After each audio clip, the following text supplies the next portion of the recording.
গণভোটের কথাটা বলা হচ্ছে, সেই জন্য সংবিধানকে স্পর্শ করতে হবে না।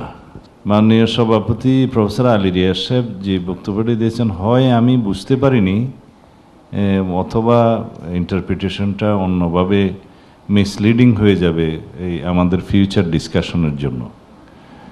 এখানে 142-র প্রয়োজন তো নাই, কারণ সংবিধানের যে সমস্ত আর্টিকেলগুলো এবং প্রিয়াম্বল চেঞ্জ হলে, অ্যামেন্ডেড হলে পরে গণভোটের আয়োজন করতে হবে, রেফারেন্ডাম, যেটা 15th অ্যামেন্ডমেন্টে অ্যাবলিশ করে দেওয়া হয়েছিল, সেটা হাইকোর্টের ভার্ডিক্টের মাধ্যমে রিইনস্টেট হয়েছে।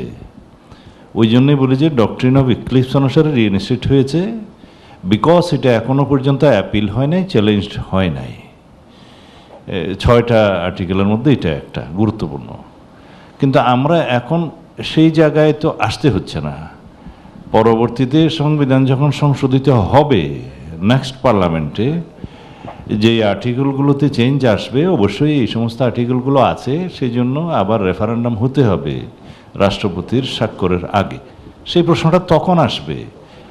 এখন যেই গণভোটের কথাটা বলা হচ্ছে, সেই জন্য সংবিধানকে স্পর্শ করতে হবে না, কারণ এই কনসেনসাস যদি হয়, এই যে জুলাই জাতীয় সনদ বাস্তবায়নের জন্য জনগণ পক্ষে না বিপক্ষে, হ্যাঁ অথবা না, এই সনদটা যদি অঙ্গীকারনামা সহ সবাই স্বাক্ষর করে উইথ নোট অফ ডিসেন্ট যেভাবে দিয়েছে, সেটা যদি গণমাধ্যমে প্রকাশিত হয়, ইলেকশন কমিশন প্রকাশ করে, ওয়েবসাইটে আছে, সরকার প্রকাশ করে, নির্বাচনী ইশতেহারে সব দলগুলো দেয়, তখন সেই বিষয়ে গণভোটের কথা বলা হচ্ছে।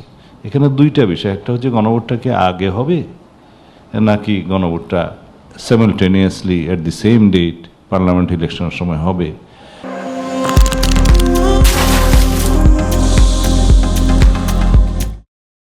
তাদের উভয়ের দুইজনের যে বক্তব্য আমি শুনেছি, যদি বুঝে থাকি, তাহলে তারা বলেছেন যে সাইমালটেনিয়াসলি গণভোটটা হতে পারে জনগণের ম্যান্ডেটটা নেওয়ার জন্য, যে এই জুলাই জাতীয় সনদের পক্ষে জনগণ আছে কিনা, including all the constitutional provisions যেগুলো টু বি অ্যামেন্ডেড, তো সেগুলো ওখানে কভার করবে। এবং জনগণের মতামতটা যখন আসবে পক্ষে, ধরে নিলাম, তখন সেটা একটা বৈধতা আসবে যে সেই সংসদ এবং সকল সংসদ সদস্যের উপরে সেটা বাধ্যতামূলক হবে সেটা বাস্তবায়ন করার জন্য।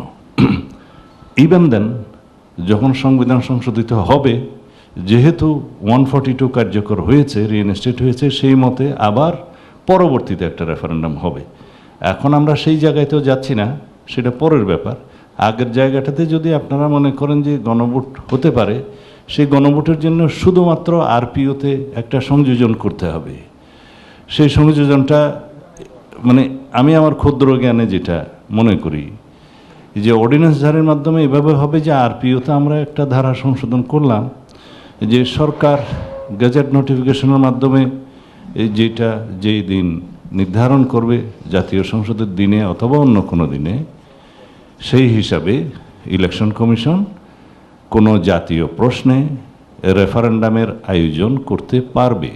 সেটা তাকে ওখানেই আইনের মধ্য দিয়ে, অর্ডিন্যান্সের মধ্য দিয়ে সেই এখতিয়ারটা দেয়া যায়। সেজন্য কোনো সংবিধানে চেঞ্জ আসতে হবে না, বিকজ আমরা সংবিধান চেঞ্জ করে ফেলি নাই। যখন সংবিধান চেঞ্জ করে ফেলবে, ওই আর্টিকেল এবং প্রিয়াম্বল সহ যখন চেঞ্জ আসবে, তখন অ্যাকর্ডিং টু কনস্টিটিউশন পরবর্তীতে আর একটা রেফারেন্ডাম হবে।